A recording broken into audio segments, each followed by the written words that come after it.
এক বিশ্বাসঘাতক মেয়ে তার প্রেমিকের সাথে একজোট হল তার মাকে জীবন্ত কবর দেওয়ার জন্য। কেন?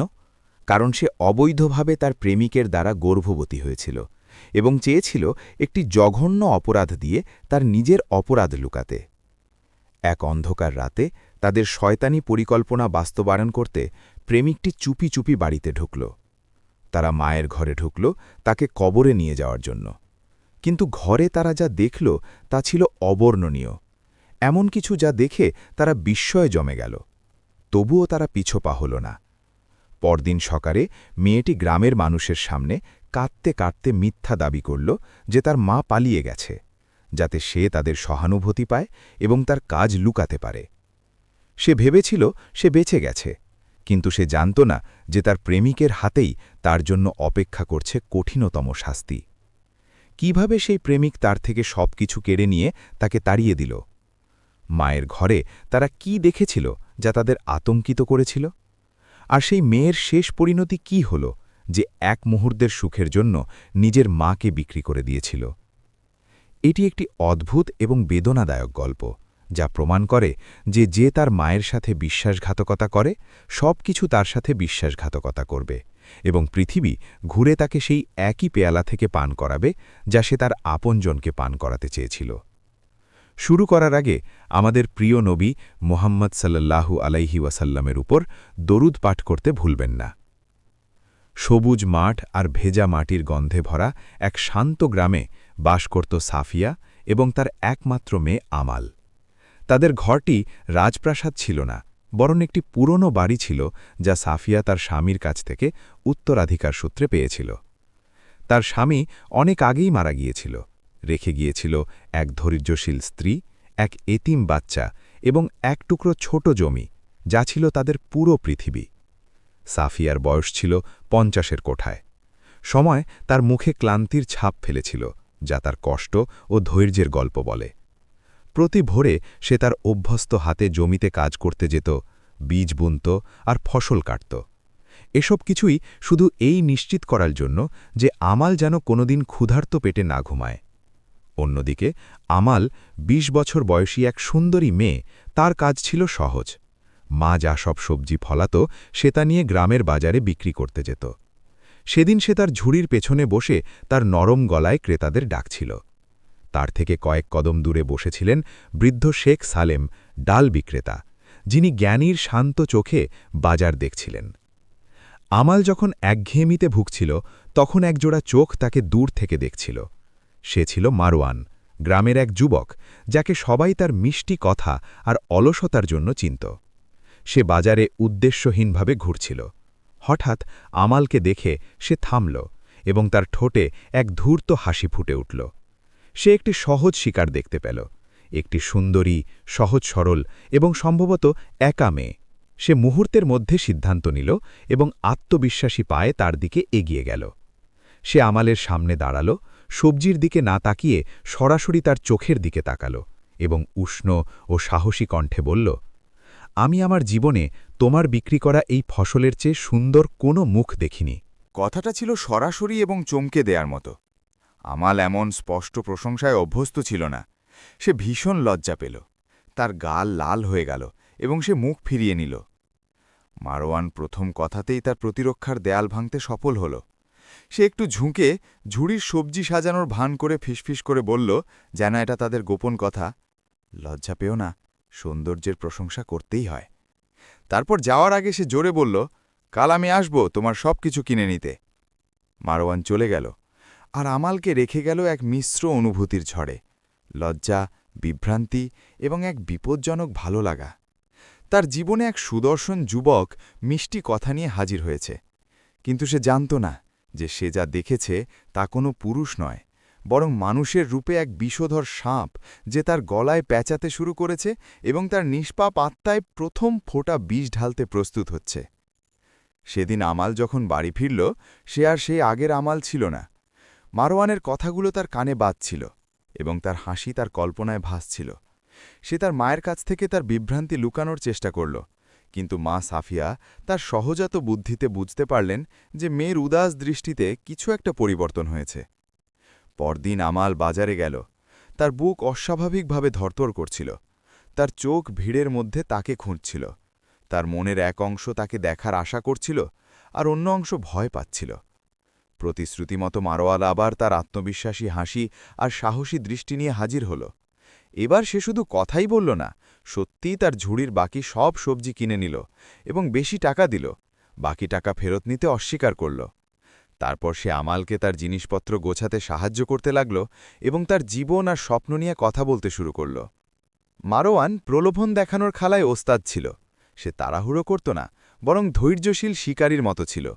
সে নিজের চেয়ে বেশি আমালের কথা শুনত এবং তার সাধারণ জীবনের প্রতিটি ছোটখাটো বিষয়ে কৃত্রিম আগ্রহ দেখাত। এতে আমাল জীবনে প্রথমবারের মতো অনুভব করল যে সে গুরুত্বপূর্ণ এবং কেউ তার কথা শুনছে।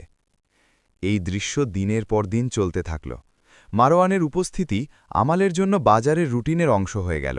সে প্রতি সন্ধ্যায় আসত, তার কাছ থেকে কিনত, সাহায্য করত এবং বাড়ি ফেরার পথে তার সাথে কিছুক্ষণ হাঁটত।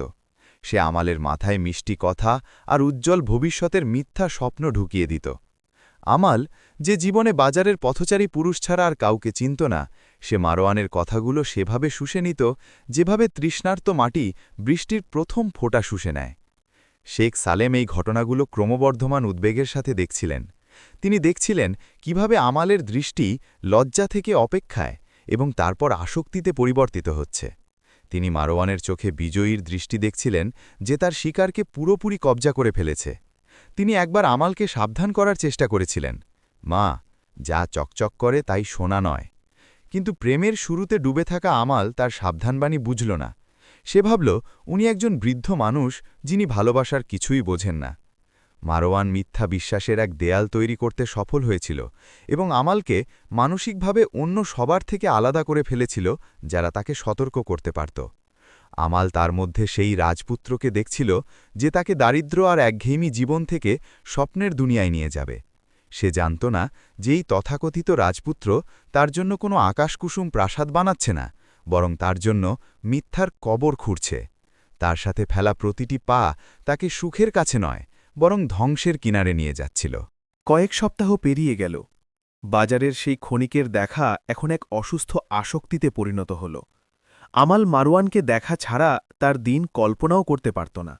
সে তার নিঃশ্বাসের বাতাস আর বেঁচে থাকার কারণ হয়ে দাঁড়িয়েছিল।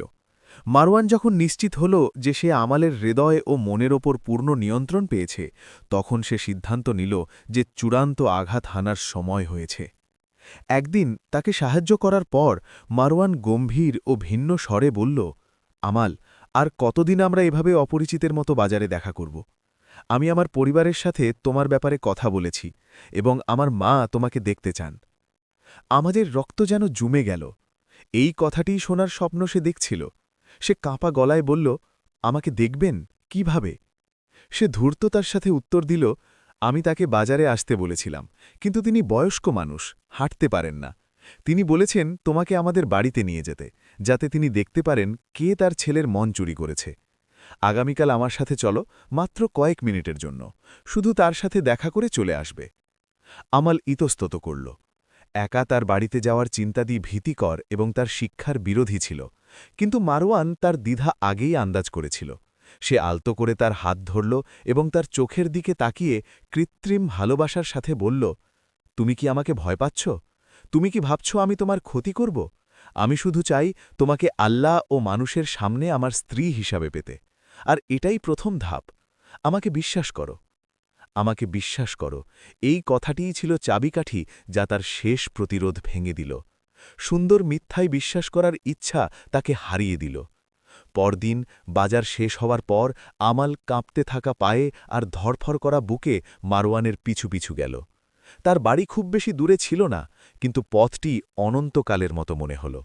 সে তাকে একটি সাধারণ বাড়িতে নিয়ে গেল, যা একদম খালি ছিল। আমাল নিচু গলায় জিজ্ঞেস করল, তোমার মা কোথায়? মারওয়ান দরজা বন্ধ করতে করতে শান্তভাবে উত্তর দিল, তিনি এক অসুস্থ আত্মীয়কে দেখতে গেছেন, এক্ষুনি ফিরে আসবেন। বসুন, বিশ্রাম নেন। সেই মুহূর্তে আমাল বুঝতে পারল সে ফাঁদে পড়েছে। সে বন্ধ দরজার দিকে তাকাল, তারপর মারওয়ানের চোখের দিকে, যেখানে ভালোবাসার বদলে এখন শিকারী বাঘের হিংস্রতা। সে পালানোর চেষ্টা করল, কিন্তু তখন অনেক দেরি হয়ে গেছে। মারওয়ান তার কাছে এলো এবং বিয়ের হাজারো প্রতিশ্রুতি দিতে শুরু করল। সে হবে তার রানী, তার হৃদয়ের মালিকানী, আর এখন যা হবে তা শুধু ভালোবাসার প্রমাণ, যা শীঘ্রই পবিত্র বন্ধনে রূপ নেবে। আমাল ছিল দুর্বল, একা এবং তার মিষ্টি কথায় আচ্ছন্ন, যা ছিল মধুর সাথে মেশানো বিষ। সেই আধোদন্ধকার ঘরে এবং মিথ্যে প্রতিশ্রুতির চাপে আমাল হেরে গেল। মারওয়ান তার কাছ থেকে তার সবচেয়ে মূল্যবান সম্পদ কেড়ে নিল, শুধু তার সতীত্ব নয়, তার সরলতা এবং পৃথিবীর প্রতি তার বিশ্বাসও। সে যখন 1 ঘণ্টা পর সেই বাড়ি থেকে বেরোল, সে জানত না যে এই এক মুহূর্তের দুর্বলতার মূল্য শুধু বিয়ে নয়, বরং তাকে দিতে হবে এক বিশাল মূল্য, তার আত্মা, তার রক্ত এবং তার সবচেয়ে আপনজনের জীবন। সেদিন আমাল যখন বাড়ি ফিরল, সে আর সেই মেয়ে ছিল না যে কয়েক ঘণ্টা আগে বেরিয়েছিল। সে ছিল এক নিষ্পাপ মেয়ে, যার একমাত্র চিন্তা ছিল সবজি বিক্রি করে মায়ের কোলে ফেরা। কিন্তু এখন সে এক ভারী গোপন বোঝা বহন করছে। মারওয়ান তার কাছ থেকে যে কোনো মেয়ের সবচেয়ে দামি জিনিস, তার ইজ্জত, কেড়ে নিয়েছে। সে লজ্জা আর অপমানে কুঁকড়ে ছিল। সে তার মা সাফিয়ার চোখের দিকে তাকাতেও পারছিল না। মায়ের দিকে তাকালেই তার মনে হতো সে বিশ্বাসঘাতকতা করছে এবং সে তার ভালোবাসা ও স্নেহের যোগ্য নয়। পরবর্তী দিনগুলোতে আমাল পুরোপুরি বদলে গেল। তার হাসি উধাও হয়ে গেল। সে সবসময় চিন্তিত আর দুঃখী থাকত। সে ঠিকমতো ঘুমাতে পারত না, ভয়ে ঘুম ভেঙে যেত। বাজারে সে আর বিক্রিতে মন দিত না, বরং তার সমস্ত ইন্দ্রিয় মারওয়ানের আশার অপেক্ষায় থাকত। কারণ তার দৃষ্টিতে মারওয়ানই এখন একমাত্র বাঁচার পথ, যে তাকে নিশ্চিত কেলেঙ্কারি থেকে বাঁচাতে পারে। যখনই তাদের দেখা হতো, সে কান্নাকাটি করে মিনতি করত, দয়া করো মারওয়ান, এসো এবং আমাকে বিয়ে করো, আমি খুব ভয় পাচ্ছি, আমি এভাবে বাঁচতে পারছি না। এখানেই মারওয়ান তার জঘন্য পরিকল্পনা শুরু করল। সে আর প্রেম ভালোবাসার কথা বলত না, বরং সমস্যার কথা বলা শুরু করল। সে কৃত্রিম গাম্ভীর্যের সাথে বলত, আমাল, আমি তো তোমাকে আজই বিয়ে করতে চাই, কিন্তু একটা বড় সমস্যা আছে। আমাল ভয়ে ভয়ে জিজ্ঞেস করত, কি সমস্যা? সে মিথ্যে বলত, বাবা জেনে গেছে আমি তোমাকে ভালোবাসি এবং তিনি কিছুতেই রাজি নন। তিনি চান আমি আমার ধনী চাচাতো বোনকে বিয়ে করি। তিনি হুমকি দিয়েছেন, তোমাকে বিয়ে করলে আমাকে বাড়ি থেকে বের করে দেবেন। এই কথাগুলো আমালের মাথায় বজ্রপাতের মতো পড়ল। সে শুধু তার ইজ্জত নেয়নি, এখন তাকে উপরাধী বানাচ্ছে, যে তার পরিবারের সাথে তার সমস্যার কারণ আমাল। সে কান্নায় ভেঙে পড়ে বলল, তাহলে তুমি কি করবে? তুমি কি আমাকে ছেড়ে দেবে? তখন মারওয়ান তার নিখুঁত অভিনয় করল। সে তাকে জড়িয়ে ধরে মিথ্যে দরদ দিয়ে বলল, তোমাকে ছেড়ে যাওয়া আমার পক্ষে অসম্ভব, কিন্তু বাবার বাড়িতে এখন আমাদের বিয়ে সম্ভব নয়। আমাদের একটু ধৈর্য ধরতে হবে এবং অন্য কোনো সমাধানের কথা ভাবতে হবে, অন্য কোনো জায়গা যেখানে আমরা থাকতে পারি। এটি ছিল এক শয়তানি পরিকল্পনা। সে বলেনি, আমি তোমাকে বিয়ে করব না। সে বলল, অন্য জায়গায় বিয়ে করব। সে সমস্যাটা আমালের দিকে ঠেলে দিল, যাতে আমালই নিজে সমাধান খুঁজতে শুরু করে। বেচারা আমাল জানত না যে অন্য জায়গা বলতে সে আমালের নিজের বাড়ি, এবং সমাধান বলতে সে তার মাকে বোঝাচ্ছে, যে তাদের পথের কাঁটা। কয়েকদিন কেটে গেল। আমাল দুশ্চিন্তা আর ভাবনার এক নরকে বাস করছিল। মারওয়ানের ঢুকিয়ে দেওয়া অন্য জায়গার চিন্তা তার মাথায় বড় হতে লাগল। তার জানা একটাই জায়গা ছিল, তার নিজের বাড়ি। এই শয়তানি চিন্তা তার মাথায় ফিসফিস করতে লাগল, যদি মারওয়ান আমাদের সাথে বাড়িতে থাকত। সে সাহস সঞ্চয় করল এবং এক রাতে মা সাফিয়ার পাশে বসে ইতস্তত করে বলল, মা, বাজারে মারওয়ান নামে এক ছেলে আছে, সে আমাকে বিয়ের প্রস্তাব দিতে চায়। সাফিয়া সেলাই করা কাপড় থেকে চোখ তুলে মেয়ের দিকে দীর্ঘক্ষণ তাকিয়ে রইলেন। তিনি অবাক হলেন না। তিনি মেয়ের পরিবর্তন লক্ষ্য করেছিলেন এবং বাজারে সেই ছেলেকে তার চারপাশে ঘুরতে দেখেছিলেন। তিনি শান্ত ও প্রজ্ঞার সাথে বললেন, তুমি ওই ছেলের ব্যাপারে কি জানো আমাল? আমাল তোতলামি করে বলল, সে খুব ভালো এবং ভদ্র ছেলে, সে আমাকে বিয়ের প্রতিশ্রুতি দিয়েছে। সাফিয়া দীর্ঘশ্বাস ফেলে দৃঢ় কণ্ঠে বললেন, মারে, আমি এই গ্রামকে হাতের তালুর মতো চিনি, আর এখানকার মানুষকেও। তুমি যে ছেলের কথা বলছ, তার দুর্নাম তার আগেই চলে। তার কোনো আসল কাজ নেই, মুখে শুধু মিষ্টি কথা আর চোখ দুটো বাজে। এই ছেলে তোমার জন্য নিরাপদ নয়, সে তোমাকে রক্ষা করবে না। আমাল ভয়ে জমে গেল। এই প্রত্যাখ্যানেই সে ভয় পাচ্ছিল। সে মিনতি করে বলল, কিন্তু সে আমাকে ভালোবাসে মা, সে বদলে যাবে, তাকে একটা সুযোগ দাও। সাফিয়া দৃঢ়ভাবে মাথা নাড়লেন। ভালোবাসা দিয়ে পেট ভরে না আমাল, আর স্বভাব বদলায় না। এই দরজা পুরোপুরি বন্ধ। আমি বেঁচে থাকতে তোমাকে ওই ছেলের সাথে বিয়ে দেব না। পরদিন আমাল মারওয়ানকে মায়ের প্রত্যাখ্যানের কথা জানাল। সে ভেবেছিল মারওয়ান রাগ করবে বা হতাশ হবে, কিন্তু সে শান্তভাবে হেসে বলল, তোমার মা ঠিকই বলেছেন, উনি আমাকে চেনেন না, তাই ভয় পাওয়া স্বাভাবিক। একমাত্র উপায় হল প্রমাণ করা যে আমি সিরিয়াস। আমি নিজেই গিয়ে তোমার হাত চাইব। আমাকে দেখলে আর কথা বললে উনি নিশ্চয়ই মত বদলাবেন। এই কথা আমালের কাছে খুব যুক্তিসঙ্গত মনে হল, এবং সে আবার আশা ফিরে পেল। সত্যি সেদিন বিকেলে মারওয়ান তাদের দরজায় কড়া নাড়ল। সাফিয়া দরজা খুললেন এবং পাহাড়ের মতো তার সামনে দাঁড়ালেন। মারওয়ান তার সাজানো সব কথা বলল, বিয়ের প্রস্তাব দিল এবং আমালকে সুখে রাখার প্রতিশ্রুতি দিল। সাফিয়া চুপ করে সব শুনলেন। তার তীক্ষ্ণ দৃষ্টি মারওয়ানকে ফুঁড়ে ফেলছিল, যেন সে তার সামনে নগ্ন। মারওয়ান থামা মাত্রই সাফিয়া পাথরের মতো শক্ত গলায় বললেন, আমি আমার মেয়েকে বলেছি, এখন তোমাকেও বলছি। আমার মেয়ে তোমার মতো ছেলের জন্য নয়। অন্য কোনো মেয়েকে গিয়ে ধোকা দাও, আমার বাড়ির দরজায় আর আসবে না। তারপর উত্তরের অপেক্ষা না করেই মুখের ওপর দরজা বন্ধ করে দিলেন। মারওয়ান জীবনে প্রথমবার এমন সরাসরি এবং অপমানজনক প্রত্যাখ্যানের মুখোমুখি হল। সে রেগে গেল না, বরং তার মনে ঘৃণা জন্ম নিল। সে বুঝল এই বৃদ্ধা সহজ বাধা নয়। দরজার ওপাশ থেকে সব শুনে আমাল অনুভব করল তার শেষ আশার আলোটুকুও নিভে গেল। সে জানত না যে এই বন্ধ দরজা গল্পের শেষ নয়, বরং সবচেয়ে রক্তক্ষয়ী ও ভয়ঙ্কর অধ্যায়ের শুরু, যে অধ্যায়ে সে কেবল এক ভুল করা মেয়ে থেকে এক জঘন্য অপরাধের সহযোগী হয়ে উঠবে। আমাল তার ঘরে ফিরে হতাশায় ডুবে গেল, কিন্তু মারওয়ান এই প্রত্যাখ্যানে এক গোপন বিজয়ের আনন্দ অনুভব করল। তার পরিকল্পনা মতোই সব হচ্ছে। সে জানত সাফিয়ার মতো অভিজ্ঞ নারী তার মতো ছেলেকে মেনে নেবে না, আর এই প্রত্যাখ্যানকেই সে এখন অস্ত্র হিসেবে ব্যবহার করবে আমালকে পুরোপুরি তার কবজায় নিতে। পরদিন বাজারে আমাল পৃথিবীর সমস্ত বোঝা কাঁধে নিয়ে গেল। দেখল মারওয়ান অপেক্ষা করছে, মুখে কৃত্রিম দুঃখের মুখোশ। তাকে দেখেই আমাল কান্নায় ভেঙে পড়ে বলল, সব শেষ মারওয়ান, মা কিছুতেই রাজি হবেন না। মারওয়ান নাটুকে দীর্ঘশ্বাস ফেলে দুঃখের ভান করে বলল, আমি আমার সাধ্যমতো চেষ্টা করেছি আমাল, আমি নিজে গিয়ে হাত চেয়েছি, বোঝানোর চেষ্টা করেছি, কিন্তু তিনি প্রত্যাখ্যান করেছেন। এখন দোষ আর আমার নয়, সমস্যা তোমাদের বাড়িতে এবং তোমার মায়ের কাছে। আমাল মিনতি করে বলল, এখন উপায়, তুমি কি আমাকে ছেড়ে দেবে? মারওয়ান তার দিকে গভীর দৃষ্টিতে তাকিয়ে শান্তভাবে বলল, আমাল, বুদ্ধি দিয়ে ভাবো, তোমার মা যদি জানে আমাদের মধ্যে কি হয়েছে, তখন কি হবে? তিনি ভেঙে পড়বেন, হয়তো হার্ট অ্যাটাক করে মরেই যাবেন, আর তোমার কেলেঙ্কারি সারা গ্রামে ছড়িয়ে পড়বে। তার মৃত্যু তো নিশ্চিত, কিন্তু সেটা হবে তোমার আর তার সম্মান ধুলয় মেশানোর পর। সে একটু থামল, তারপর শয়তানি সুরে বলল, যেন কোনো পরামর্শ দিচ্ছে, সবার জীবন ধ্বংস হওয়ার চেয়ে কি একজনের চলে যাওয়া ভালো নয়?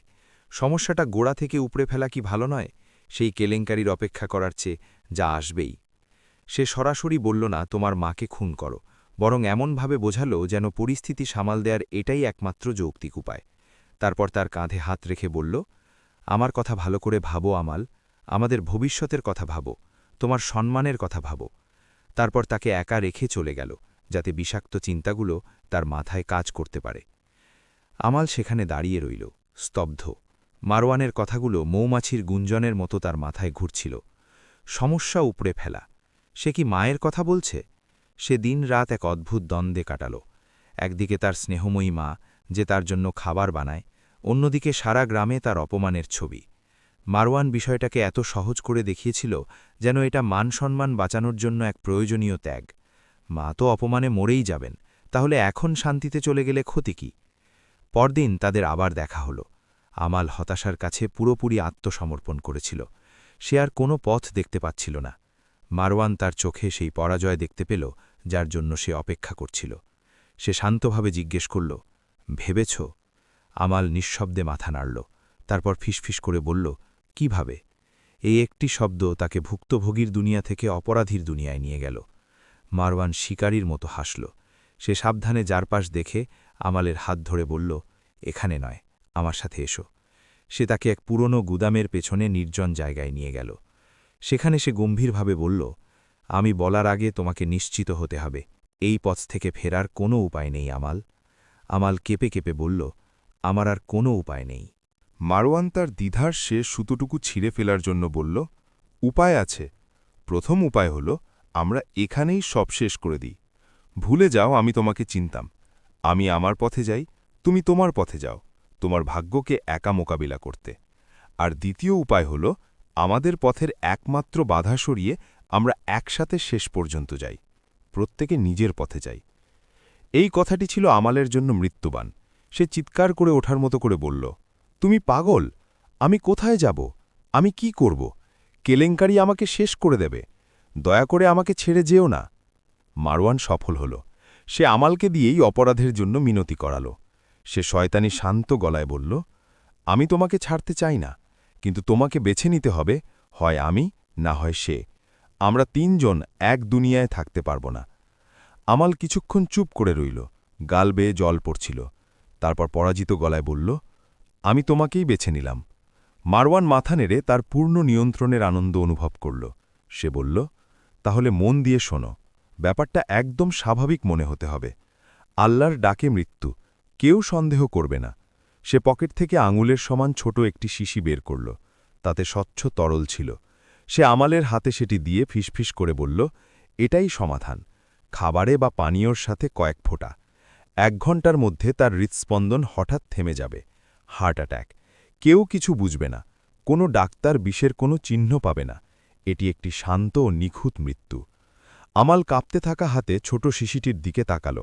দেখতে সাধারণ, কিন্তু এর ভেতরে তার মায়ের মৃত্যু।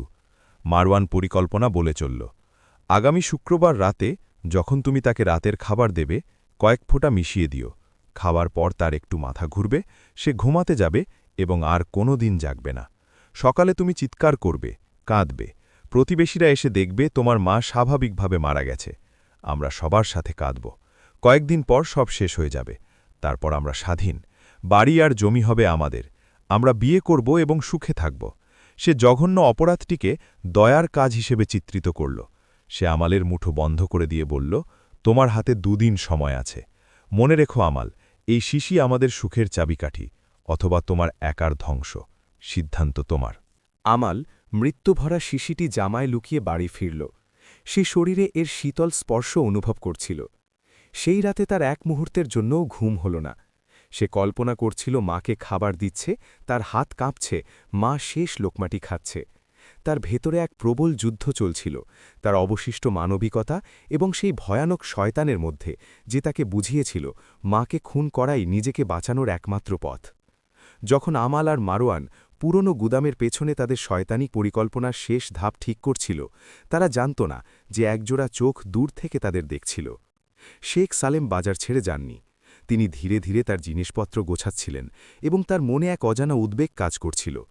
তিনি যখনই এই দুজনকে একসাথে দেখতেন, চিন্তিত হতেন। তিনি মারওয়ানকে আমালকে নির্জন জায়গায় নিয়ে যেতে দেখেছিলেন এবং এটাই তার সন্দেহের জন্য যথেষ্ট ছিল। তিনি সাধারণত গোয়েন্দাগিরি করতেন না, কিন্তু তার ভেতরের কোনো এক অনুভূতি তাকে ওই জায়গার পাশ দিয়ে যেতে বাধ্য করল। তিনি খুব কাছে গেলেন না, কিন্তু এমন জায়গায় দাঁড়ালেন যেখান থেকে তাদের ছায়া দেখা যায়। তিনি সব কথা শুনতে পেলেন না, কিন্তু যা দেখলেন তা কথার চেয়েও গুরুত্বপূর্ণ ছিল। তিনি দেখলেন আমাল ভয়ে পিছিয়ে যাচ্ছে এবং মারওয়ান সাহসের সাথে এগোচ্ছে। তিনি দেখলেন মারওয়ান আমালের হাতে ছোট কিছু একটা গুঁজে দিল এবং আমাল তা শক্ত করে ধরল। সবচেয়ে বড় কথা, মারওয়ান চলে যাওয়ার পর তিনি আমালের মুখের অভিব্যক্তি দেখলেন। সেটা প্রেমিকের মুখ ছিল না, বরং এক বিধ্বস্ত মানুষের মুখ ছিল, যে যেন নিজের জানাজায় হাঁটছে। তার দৃষ্টি ছিল শূন্য, হাত কাঁপছিল এবং সে তার হাতের মুঠো শক্ত করে ধরেছিল, যেন কোনো ভয়ানক গোপন কিছু লুকোচ্ছে। শেখ সালেম সেই রাতে ঘুমোতে পারলেন না। দৃশ্যটি তার মাথা থেকে যাচ্ছিল না। মারওয়ান আমালকে কী দিল, যা তাকে ভূতের মতো দেখাচ্ছিল? কেন এত গোপনীয়তা? তিনি জানতেন সাফিয়া ভালো মহিলা এবং আমালও নিষ্পাপ ছিল, কিন্তু তিনি এও জানতেন মারওয়ান ভেড়ার রূপে নেকড়ে। ফজরের নামাজের পর শেখ সালেম ভাবলেন তার কাছে কোনো প্রমাণ নেই, শুধু সন্দেহ। তিনি যদি এখন সাফিয়াকে বলেন, তোমার মেয়েকে এক খারাপ ছেলের সাথে দেখেছি, তাহলে পারিবারিক সমস্যা হতে পারে। তিনি ঠিক করলেন তাড়াহুড়ো করবেন না। তিনি পরদিন বাজারে আমালকে গভীরভাবে পর্যবেক্ষণ করবেন। পরদিন শেখ সালেম বাজারে গিয়ে তার জায়গায় বসলেন এবং আমালের দিকে নজর রাখলেন। আমাল দেরি করে এলো, তার মুখ মৃতের মতো ফ্যাকাশে। সে উদাসীনভাবে সবজি রাখল এবং পাথরের মূর্তির মতো বসে রইল। সে কাউকে ডাকছিল না, কারো কথার উত্তর দিচ্ছিল না। তার ডান হাত সব সময় মুষ্টিবদ্ধ ছিল, যেন সে কোনো গুপ্তধন বা গভীর ক্ষত আগলে রেখেছে। এই দৃশ্য দেখে শেখ সালেম সিদ্ধান্ত নিলেন, আর দেরি করা যাবে না। বাজার একটু হালকা হলে তিনি সাফিয়ার বাড়ির দিকে রওনা হলেন। তিনি জানতেন কাজটা কঠিন, তার কথা মায়ের বুকে আঘাত করবে, কিন্তু চুপ থাকাটা হবে আরও বড় অপরাধ। তিনি দরজায় কড়া নাড়লেন। সাফিয়া দরজা খুলে তাকে স্বাগত জানালেন। চা দেওয়ার পর শেখ সালেম শান্ত ও স্নেহমাখা স্বরে বললেন, বোন সাফিয়া, আমি আজ চা খেতে আসিনি। আমার মনে কিছু কথা আছে যা তোমাকে বলতে হবে। আশা করি তুমি ধৈর্য ধরে শুনবে।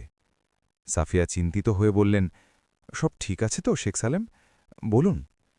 তিনি সাবধানে শব্দ চয়ন করে বললেন, আমি তোমাকে অনেক বছর ধরে চিনি, জানি তুমি আমালকে কতটা কষ্ট করে বড় করেছ। আমাল ভালো মেয়ে, কিন্তু মনে হচ্ছে তোমার এই শান্ত মেষ শাবকের দিকে এক নেকড়ে এগিয়ে আসছে। সাফিয়া দৃঢ়ভাবে বললেন, আপনি যদি মারওয়ানের কথা বলেন, আমি জানি। আমি সেই দরজা বন্ধ করে দিয়েছি, আমি নিজের হাতে তাড়িয়ে দিয়েছি। শেখ সালেম মাথা নেড়ে বললেন, তুমি ভালো করেছ বোন, কিন্তু দুঃখের বিষয়ে দরজা পুরোপুরি বন্ধ হয়নি। তাদের দেখা করা থামেনি, এবং বিষয়টা আর শুধু বিয়ের প্রস্তাবের মধ্যে নেই। সাফিয়া তীক্ষ্ণ দৃষ্টিতে তাকিয়ে বললেন, আপনি কি বোঝাতে চাইছেন, পরিষ্কার করে বলুন। তখন তিনি কঠিন সত্যটি বললেন, গতকাল আমি তাদের বাজারের পেছনে নির্জন জায়গায় দেখেছি। আমি দেখেছি সে আমালের হাতে ছোট কিছু একটা দিয়েছে। তখন থেকে তোমার মেয়ে আর স্বাভাবিক নেই। তার মুখ ফ্যাকাশে, দৃষ্টি উদ্ভ্রান্ত, এবং সে তার পকেটে হাত দিয়ে কিছু একটা আগলে রাখছে। তোমার অগোচরে বড় আর অন্ধকার কিছু ঘটছে সাফিয়া। আমার ভয় হয় এটা প্রেমের চেয়েও বড় কিছু। সাফিয়ার মাথায় আকাশ ভেঙে পড়ল। নিজের মেয়েকে সন্দেহ করা অসম্ভব ছিল। তিনি রেগে দাঁড়িয়ে বললেন, আমি আপনাকে এসব বলার অনুমতি দেব না।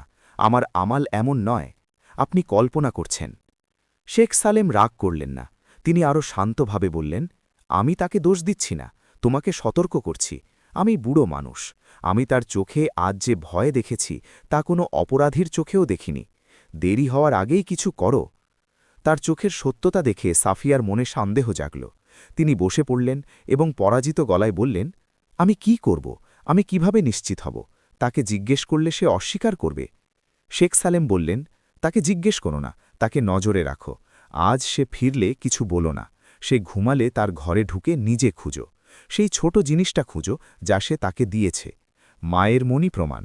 আমি নিশ্চিত তুমি এমন কিছু পাবে যা আমার কথা প্রমাণ করবে অথবা ভুল প্রমাণ করবে। শেখ সালেম চলে গেলেন, সাফিয়াকে সন্দেহ আর যন্ত্রণার সাগরে রেখে। মেয়ের ঘর তল্লাশি করার চিন্তা তার হৃদয়ে ছিঁড়ে ফেলছিল, কিন্তু মেয়ের প্রতি ভয় ছিল তার চেয়েও বড়। তিনি সিদ্ধান্ত নিলেন তাই করবেন। তিনি জানতেন না যে এই রাত তার সন্দেহের শেষ নয়, বরং এক সত্যিকারের দুঃস্বপ্নের শুরু হবে। তিনি তার মেয়ের ঘরে যা পাবেন তা কোনো নিষিদ্ধ প্রেমের প্রমাণ নয়, বরং এক শয়তানি ষড়যন্ত্রের প্রমাণ হবে।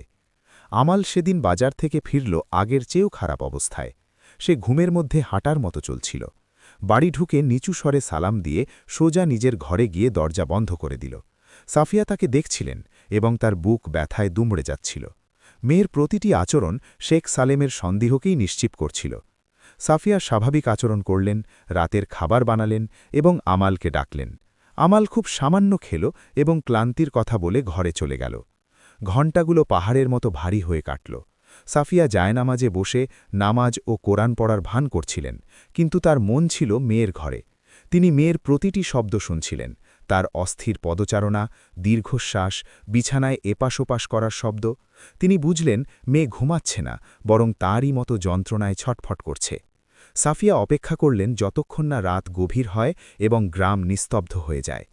তিনি জায়নামাজ থেকে উঠলেন এবং পা টিপে টিপে আমালের ঘরের দিকে গেলেন। তার বুক ধড়ফড় করছিল, যেন তিনি নিজেই কোনো অপরাধ করতে যাচ্ছেন। দরজায় কান পেতে তিনি নিয়মিত নিঃশ্বাসের শব্দ শুনলেন, যা প্রমাণ করে আমাল অবশেষে ঘুমিয়েছে। তিনি খুব সাবধানে দরজা খুললেন। চাঁদের আলোতে ঘরের ভেতরটা দেখা যাচ্ছিল।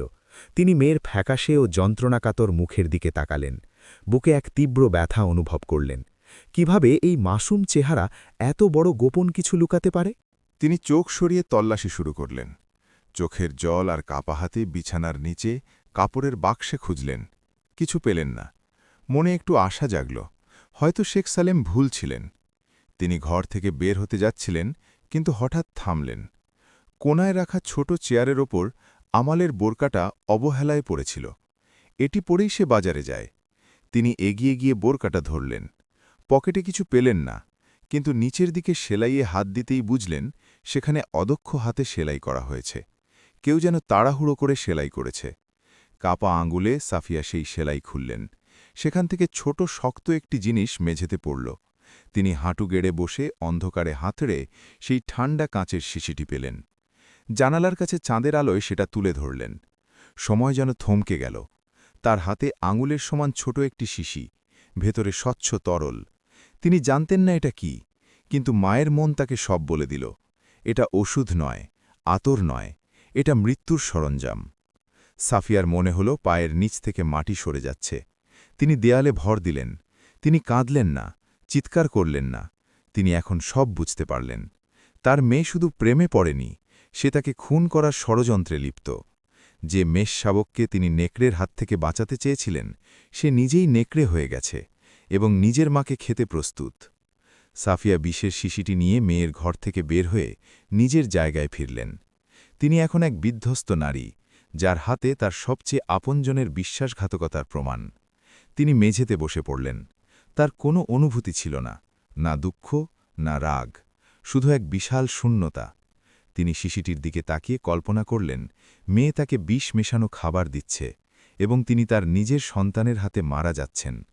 কোনো মা কি এই দৃশ্য সহ্য করতে পারে? সাফিয়ার সামনে দুটি পথ ছিল। তিনি মেয়েকে জাগিয়ে মুখোমুখি হতে পারতেন, তাকে মারতে পারতেন, গ্রামের সামনে তার মুখোশ খুলে দিতে পারতেন, অথবা ইমামের কাছে গিয়ে বিচার চাইতে পারতেন। কিন্তু তিনি এর কিছুই করলেন না, কারণ তিনি মা। তিনি বুঝলেন মেয়েকে মুখোমুখি করলে সে চিরতরে ধ্বংস হয়ে যাবে, আর ফাঁস করে দিলে তার মৃত্যুদণ্ড বা চরম অপমান হবে।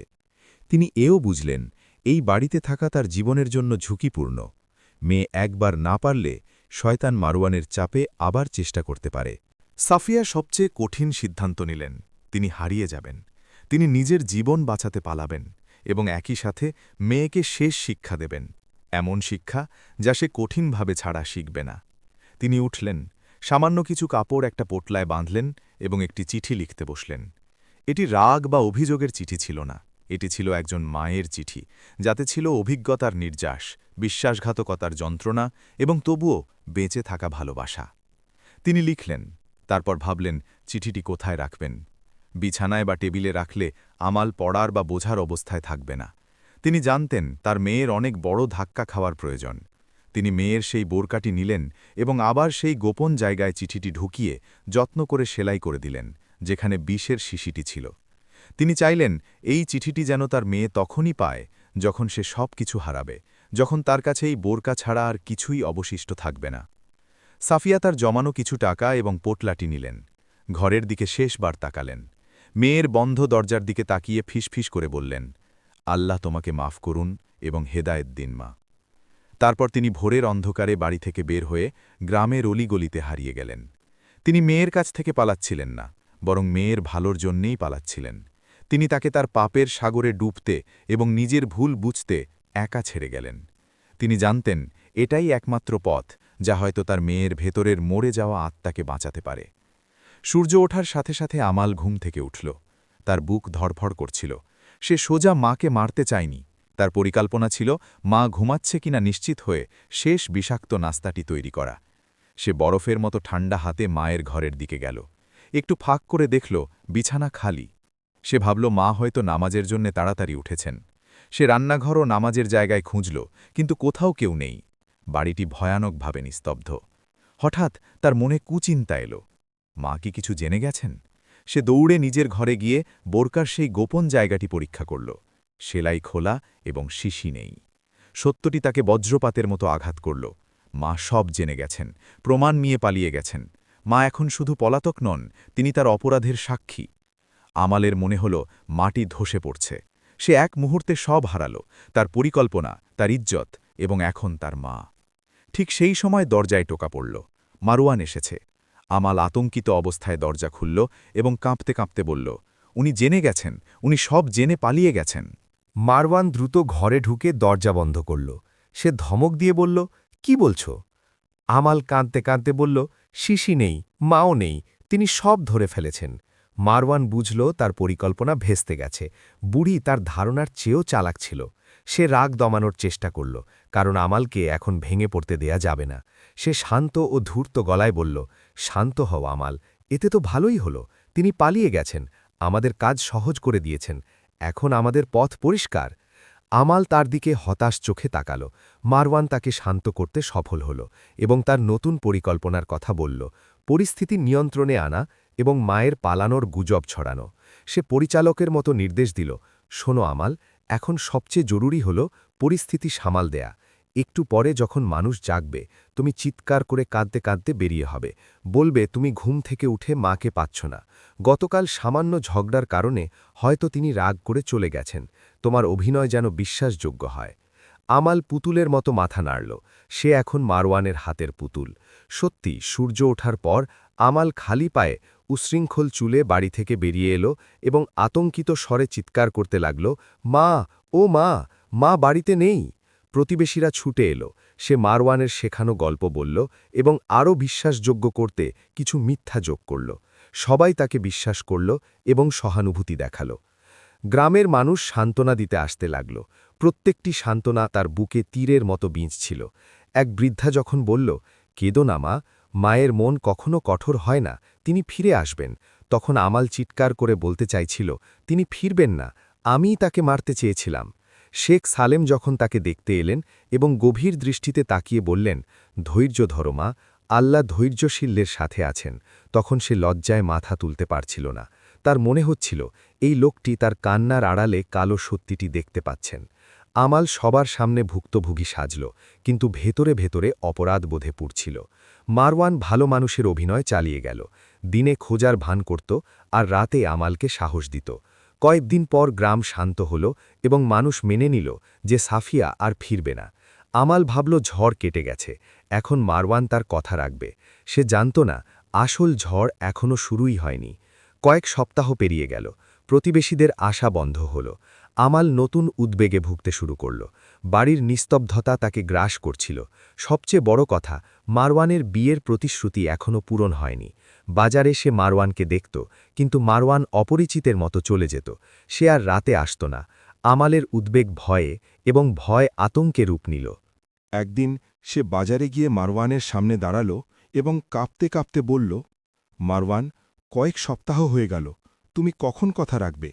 আমি আর মানুষের দৃষ্টি সহ্য করতে পারছি না। মারওয়ান এমন শীতল দৃষ্টিতে তাকাল যা আগে কখনো দেখা যায়নি।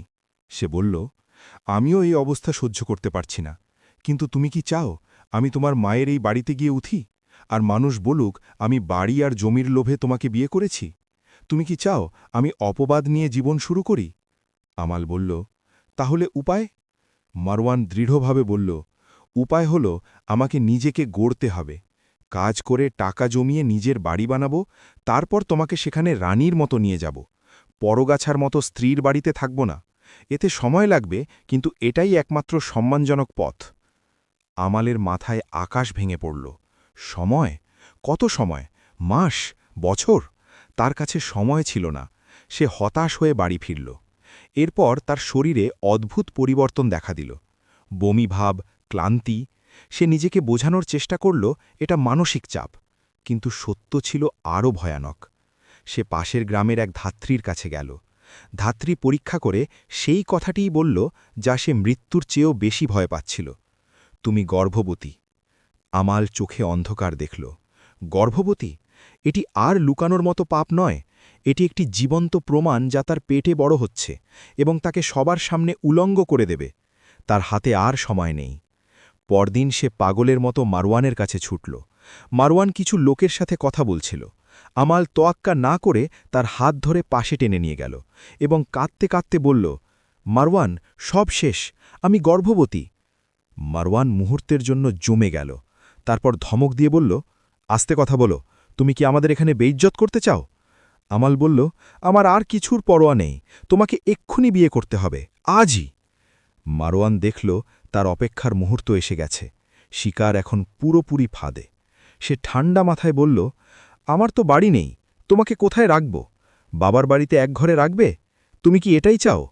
আমাল চিৎকার করে বলল, আমার কিচ্ছু চাই না, কেলেঙ্কারির চেয়ে যে কোনো কিছু ভালো। মারওয়ান মাথা নেড়ে বলল, না আমাল, আমি পুরুষ, আমার নিজের বাড়ি চাই। নিজের বাড়ি না হলে আমি তোমাকে বিয়ে করব না। এটাই আমার একমাত্র শর্ত। সে আমালের সামনে অসম্ভব শর্ত দিল, অথচ সে জানত আমাল কি ভাববে। সে তাকে বাধ্য করল সেই একমাত্র দরজাটি খুলতে যা মারওয়ান চাইছিল। আমাল কান্নাকাটি করতে করতে সেই কথাটিই বলল, বাড়ি আমার, জমি আমার, আমি সব তোমাকে লিখে দেব। তুমি সব নাও, কিন্তু আমাকে বিয়ে করো, আমাকে ঢেকে রাখো। মারওয়ান অবাক হওয়ার ভান করে বলল, না আমাল, আমি এটা করতে পারি না। মানুষ বলবে আমি তোমার সুযোগ নিয়েছি। আমাল তার পায়ে পড়ার মতো করে মিনতি করল, আমি মানুষের কথার তোয়াক্কা করি না। তুমি রাজি হও, নইলে আমি মরে যাব। মারওয়ান অনেকক্ষণ না করার অভিনয় করে শেষে বলল, ঠিক আছে, শুধু তোমার জন্য আমি রাজি হচ্ছি। আমি তোমাকেই বাঁচাতে চাই, কোনো লোভে নয়। পরদিন সে তাকে শহরের লেখকের কাছে নিয়ে গেল। আমাল অন্ধের মতো সব দলিলে সই করল এবং টিপসই দিল। প্রতিটি সই ছিল তার ভবিষ্যৎ ও আত্মসম্মান বিক্রির দলিল। 1 ঘণ্টার মধ্যে সব শেষ। সাফিয়ার সারা জীবনের কষ্টে গড়া বাড়ি ও জমি এখন মারওয়ানের। গ্রামে ফিরে আমাল আশা নিয়ে বলল, এখন আমরা কবে বিয়ে করব? রাস্তার মাঝখানে থামল এবং ঘুরে দাঁড়াল। তার মুখের সব বিনয় উধাও হয়ে সেখানে ভেসে উঠল এক শয়তানি নিষ্ঠুর হাসি। সে আমালের দিকে বিদ্রূপের দৃষ্টিতে তাকিয়ে উচ্চস্বরে বলল, যাতে সবাই শোনে, বিয়ে? কাকে বিয়ে করব? তোমাকে? আমাল জমে গেল। মারওয়ান অট্টহাসি দিয়ে বলল, ওরে পতিতা, তুই সত্যি ভেবেছিস আমি তোর মতো সস্তা মেয়েকে বিয়ে করব, যে আমাকে এত সহজে ইজ্জত দিয়েছে, যে আমার জন্য নিজের মাকে খুন করতে প্রস্তুত ছিল?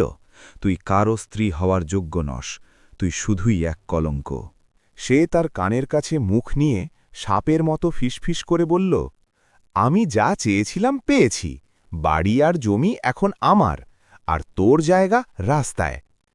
তারপর সে তাকে জোরে ধাক্কা দিয়ে মাটিতে ফেলে দিল এবং চিৎকার করে বলল, দূর হ আমার সামনে থেকে, তোর এই নোংরা মুখ যেন আর না দেখি। এটা এখন আমার বাড়ি, তুই এখান থেকে বিতাড়িত। মানুষ জড়ো হয়ে গেল। তারা মাটিতে পড়ে থাকা আমাল আর দাঁড়িয়ে থাকা মারওয়ানকে দেখল।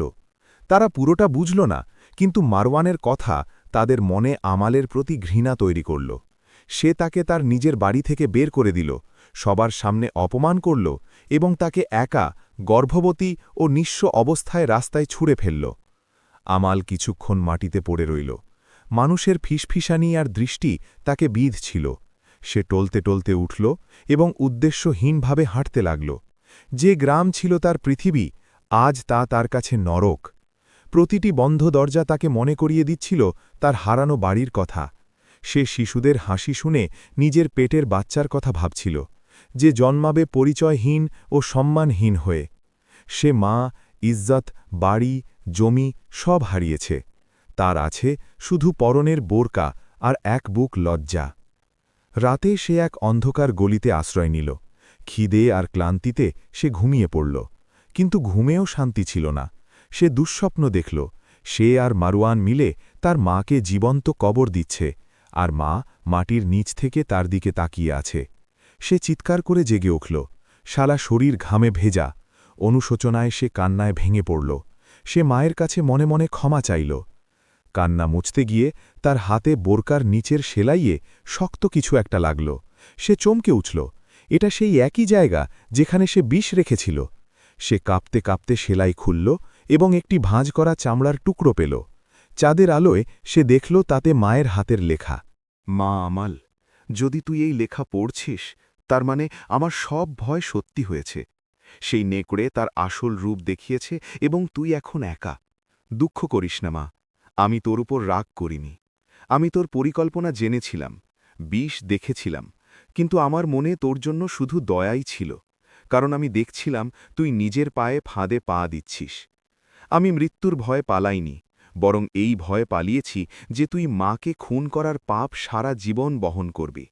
আমি তোকে সত্য দেখার সুযোগ দিতে চেয়েছি। আমি জানতাম সে তোর সব কেড়ে নিয়ে তোকে রাস্তায় ফেলে দেবে। মা হিসেবে এটাই আমার শিক্ষা। এই শাস্তি মানুষের নয়, আল্লাহর, যাতে তুই বুঝিস কি হারিয়েছিস। কিন্তু মনে রাখিস আমাল, মায়ের হৃদয় সব সময় মায়েরই থাকে। যখন সে তোকে বের করে দেবে, তুই শেখ সালেমের কাছে যাস। আমি তোর জন্য তার কাছে কিছু আমানত রেখেছি, আমার সারা জীবনের সঞ্চয়। এটা তোর পুরস্কার নয়, বরং নতুন করে বাঁচার সুযোগ, যাতে তুই আবার পথ না হারাস। মনে রাখিস আমাল, পৃথিবীর সবচেয়ে বড় সম্পদ আল্লাহর সন্তুষ্টি আর মায়ের ভালোবাসা। তুই দুটোই হারিয়েছিস, কিন্তু তওবার দরজা এখনও খোলা। তোর মা, সাফিয়া। আমাল চিঠিটি বুকে চেপে কান্নায় ভেঙে পড়ল। মা সব জেনেও তার ভবিষ্যতের ব্যবস্থা করে গেছেন। এটাই মায়ের ভালোবাসা। পরদিন সকালে আমাল অনুশোচনায় নত হয়ে শেখ সালেমের বাড়ি গেল। তিনি তাকে দেখে কিছু বললেন না, শুধু দুঃখভরা চোখে তাকিয়ে তাকে ভেতরে নিলেন এবং মায়ের রেখে যাওয়া আমানত তার হাতে তুলে দিলেন। শেষে আপনাদের কাছে একটি প্রশ্ন, আপনারা কি মনে করেন আমাল তার মায়ের সাথে যা করতে চেয়েছিল তার জন্য সে যে শাস্তি পেয়েছে তা কি যথেষ্ট ছিল? আর আপনাদের দৃষ্টিতে সবচেয়ে বড় অকৃতজ্ঞতা কি? কমেন্টে আমাদের জানান। মায়ের মন এক অমূল্য সম্পদ, যে তা হারালো সে দুনিয়া ও আখেরাত সবই হারালো। আল্লাহ আপনাদের হেফাজতে রাখুন।